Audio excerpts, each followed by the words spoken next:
Rumah itu lebih besar dari bayanganku. Halamannya luas, pohon-pohon rimbun, gerbang besi tinggi, langkahku gugup. Sepatu sedikit belepotan tanah desa. Di depan pintu, suara wanita menyapa dari dalam.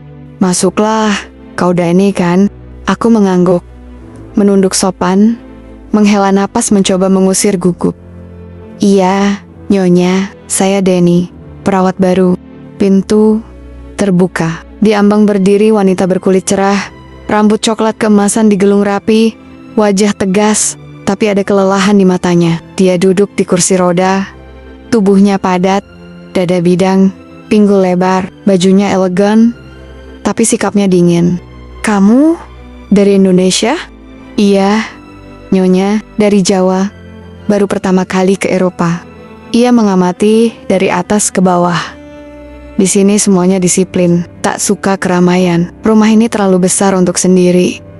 Tapi aku suka sepi." Aku diam, menunduk. "Anggap saja rumah sendiri. Tapi jangan tanya soal keluarga. Aku tidak suka bicara masa lalu." Aku menatapnya, mencoba tersenyum. "Saya di sini niatnya membantu, Nyonya. Kalau salah, mohon dibimbing." Dia mendorong kursi rodanya pelan ke ruang tamu. "Mulai besok kamu bantu bersih-bersih. Buatkan sarapan dan temani aku jika pergi ke taman." "Siap, Nyonya." Dia menunjuk kamar di ujung lorong.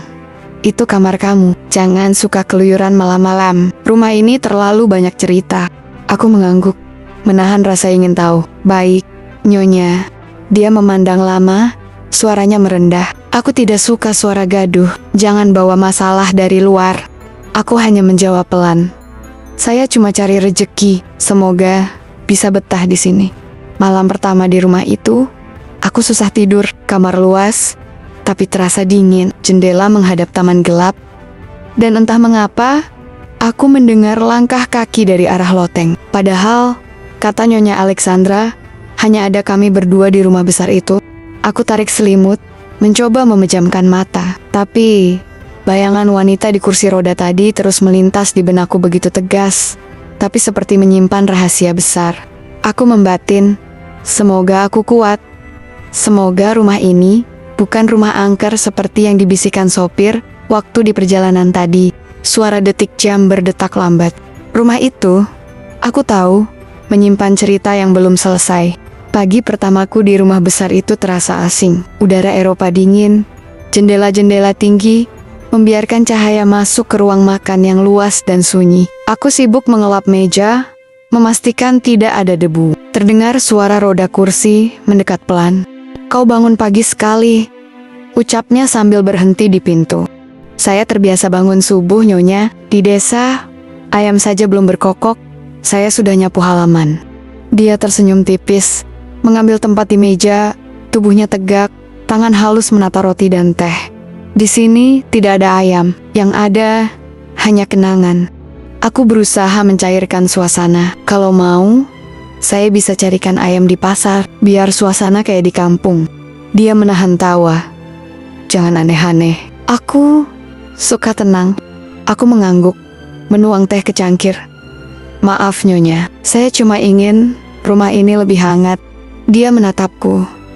Tatapannya lama. "Rumah ini tidak pernah hangat, Dani." "Tidak sejak lama. Kau bantu aku. Jangan membuat keributan." Aku mengiyakan, melanjutkan bersih-bersih. Tiba-tiba, gelas di rak jatuh sendiri. Aku kaget, buru-buru mengambil pecahan. Dia hanya melirik dingin. Kadang, barang di rumah ini suka berpindah tempat sendiri. Biasa. Aku tak berani bertanya lebih jauh. Siang harinya, aku membersihkan lantai atas, lorong panjang, lukisan-lukisan tua di dinding.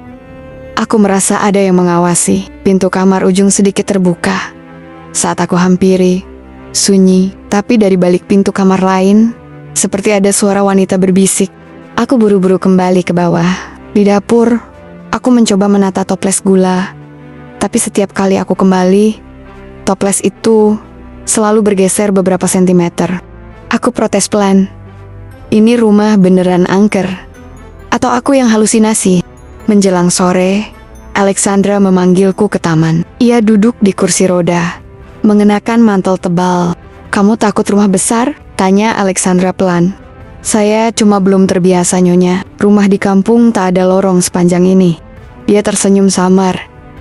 Kamu akan terbiasa. Di sini, yang penting jangan cari tahu terlalu banyak. Lakukan saja tugasmu. Aku mengangguk, berjanji pada diri sendiri untuk tidak banyak tanya. Tapi di hatiku, rasa ingin tahu makin besar. Ada apa dengan rumah ini?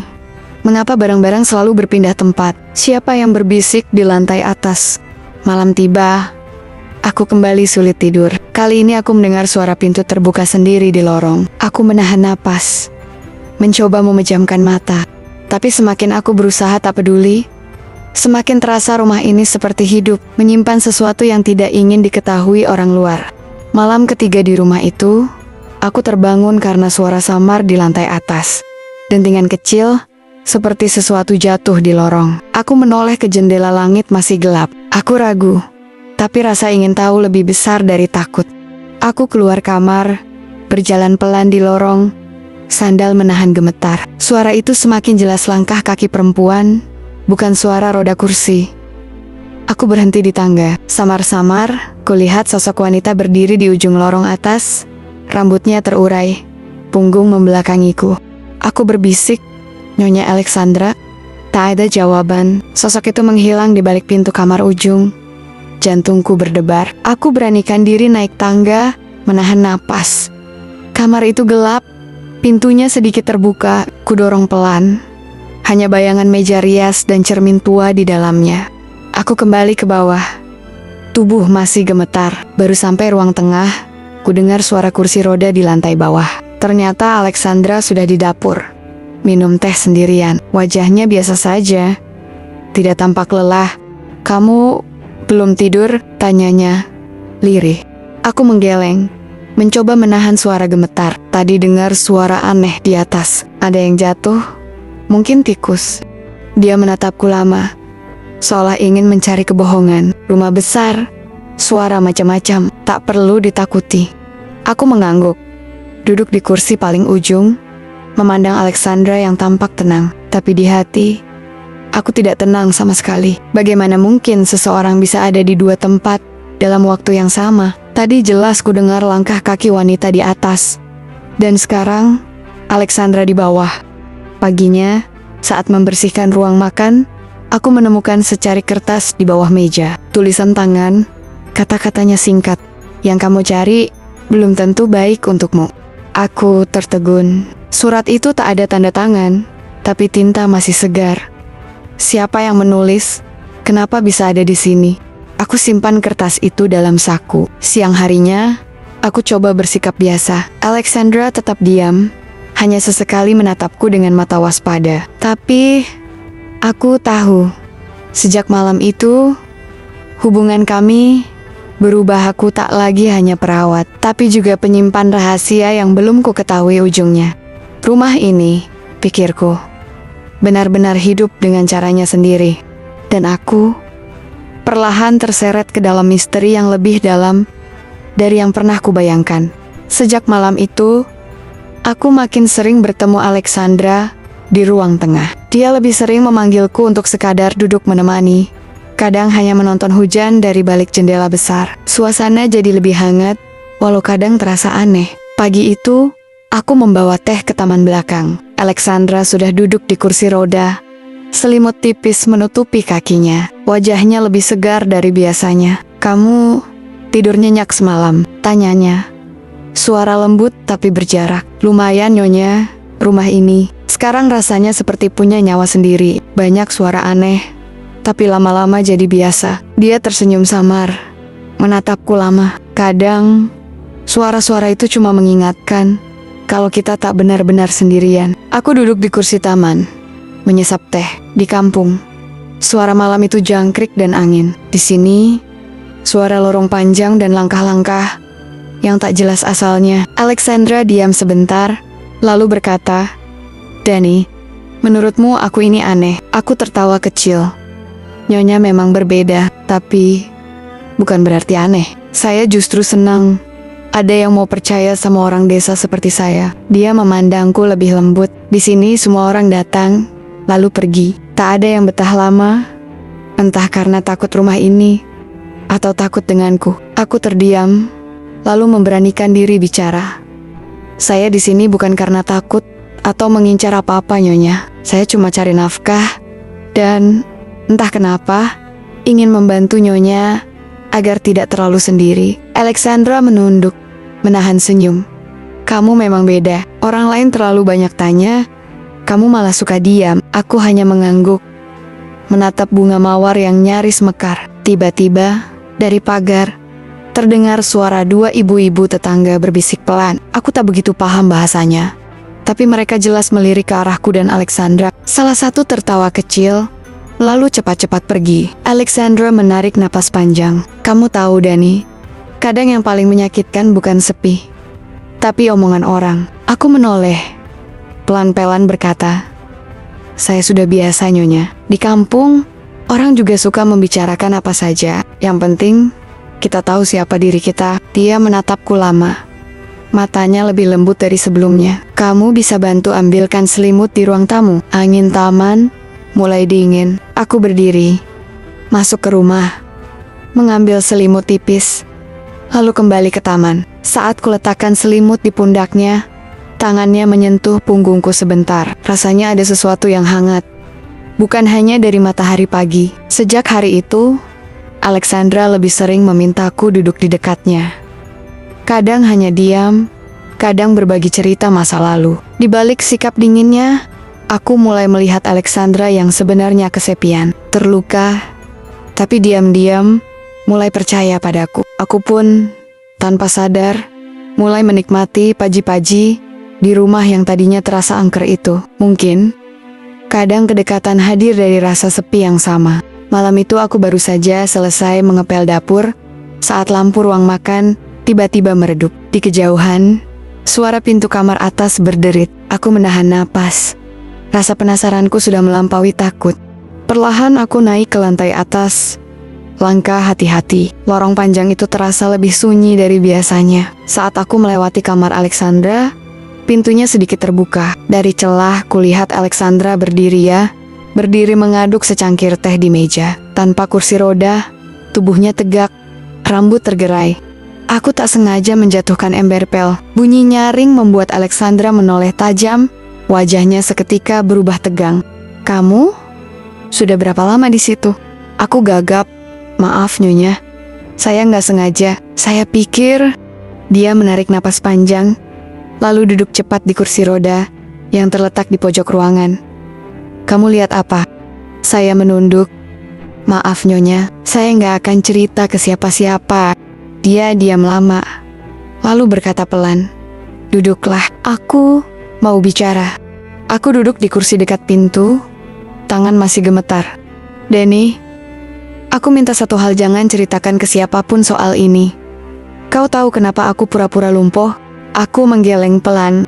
Dia menghela napas, suaranya berat. Aku pernah dikhianati orang terdekat. Keluargaku sendiri hanya menunggu aku lemah, supaya warisan bisa mereka rebut. Aku pura-pura lumpuh, supaya mereka tak lagi mengusikku. Supaya yang datang ke rumah ini cuma orang yang tulus. Aku mendengarkan, bingung antara iba dan kagum. Orang seperti kamu, Dani, jarang ada. Kamu tidak tania-tania soal harta, tidak berusaha mencari untung. Justru itu yang membuatku percaya padamu. Aku hanya berkata pelan, saya cuma ingin bantu, Nyonya, tak ada maksud lain. Alexandra tersenyum getir. Sulit percaya orang lain di dunia ini. Kau satu-satunya yang melihat aku sebagai manusia, bukan sebagai harta berjalan. Aku mengangguk, pelan, masih belum percaya dengan semua yang kudengar malam itu. Dia berkata lagi, mulai sekarang, rahasia ini milik kita berdua. Aku butuh seseorang yang bisa kutitipi kejujuran. Dan aku percaya kamu, Dani. Aku bangkit, menunduk hormat. Saya janji, Nyonya, selama saya di sini, rahasia ini aman. Saat aku keluar kamar, jantungku masih berdebar keras. Malam itu, aku tahu tugasku di rumah ini bukan lagi sekadar merawat, tapi menjaga sebuah rahasia besar. Dan mungkin, menjaga seseorang yang perlahan mulai mengisi ruang kosong di hatiku. Suasana rumah berubah drastis sejak keluarga Alexandra datang. 3 orang berdasi, 1 wanita dengan parfum, menyengat semua memandangku dari atas ke bawah. Alexandra tampak lebih lemah dari biasanya. Duduk tenang di kursi roda, dengan wajah dingin. Salah satu pria berbisik ke wanita di sebelahnya, "Itu perawat barunya? Dari mana?" Yang lain menatap tajam. "Kau sudah berapa lama di sini? Apa yang kau lakukan setiap hari?" Aku hanya menjawab, "Saya merawat Nyonya Alexandra, membantu pekerjaan rumah, dan menemani beliau jalan-jalan di taman." Mereka bertukar pandang sinis. "Kau dibayar berapa? Jangan-jangan kau berniat lebih?" Aku menunduk, menahan amarah. "Saya cuma kerja, Pak. Tak pernah berpikir macam-macam." Wanita itu mendekat, berbisik pelan. "Jangan berpikir kau bisa jadi lebih dari perawat di rumah ini. Kami sudah banyak melihat yang seperti kamu." Aku ingin menjawab, tapi Alexandra menatapku sekilas, matanya seperti berkata, "Tahan saja." Aku memilih diam. Hari-hari berikutnya, keluarga Alexandra makin sering menginterogasi. Kadang memeriksa kamarku tanpa izin, kadang mengintai setiap langkahku. Alexandra pura-pura lebih lemah, hanya bicara jika ditanya, seolah benar-benar tak berdaya. Suatu malam, saat aku duduk sendiri di kamar, seseorang mengetuk pintu. Surat tanpa nama diselipkan di bawah pintu. "Jika kau benar-benar tulus, tinggalkan rumah ini sebelum semuanya jadi bencana." Aku duduk lama, menatap surat itu. Pagi harinya, aku putuskan bicara dengan Alexandra. "Nyonya, jika kehadiran saya membuat masalah, saya bisa pergi. Saya tak ingin jadi penyebab keributan di keluarga Nyonya." Dia menggeleng lemah, suara pelan. "Jangan, aku yang minta kau tetap di sini. Aku butuh orang yang bisa kupercaya. Jika mereka memaksamu pergi, itu bukan kemauanku." Aku terdiam, menahan perasaan campur aduk. Keluarga Alexandra semakin menekan, gosip makin liar, bahkan tetangga mulai bisik-bisik soal kedekatanku dengan majikan. Di malam ketiga, aku menulis surat pengunduran diri, tapi saat hendak meletakkan di meja, aku melihat Alexandra menatapku dari ruang tengah. Mata kami bertemu, lama, penuh arti. Surat itu tak jadi kuserahkan. Aku memilih menunggu sampai semuanya jelas. Malam-malam di rumah itu kini benar-benar berat. Aku diuji, bukan sekadar sebagai pekerja, tapi sebagai manusia yang dituntut memilih antara bertahan atau pergi. Tapi di hati kecilku ada keyakinan, kejujuran dan ketulusan pasti akan menemukan jalannya sendiri, meski harus melewati badai. Pagi itu ruang tamu penuh ketegangan. Keluarga Alexandra duduk di sofa mahal. Wajah-wajah mereka dingin, sorot mata menghakimi. Aku berdiri di sudut ruangan, menunduk. Alexandra di kursi roda, tubuhnya tampak lemah. Mata menatap jauh keluar jendela. Salah satu pria berdiri, suara lantang, "Hari ini kami ingin kejelasan. Dani, katakan apa yang sebenarnya terjadi di rumah ini. Kenapa kau begitu dekat dengan Alexandra? Kenapa dia makin bergantung padamu?" Aku menghela napas, menahan gemetar. "Saya cuma perawat. Saya di sini untuk membantu, bukan lebih dari itu."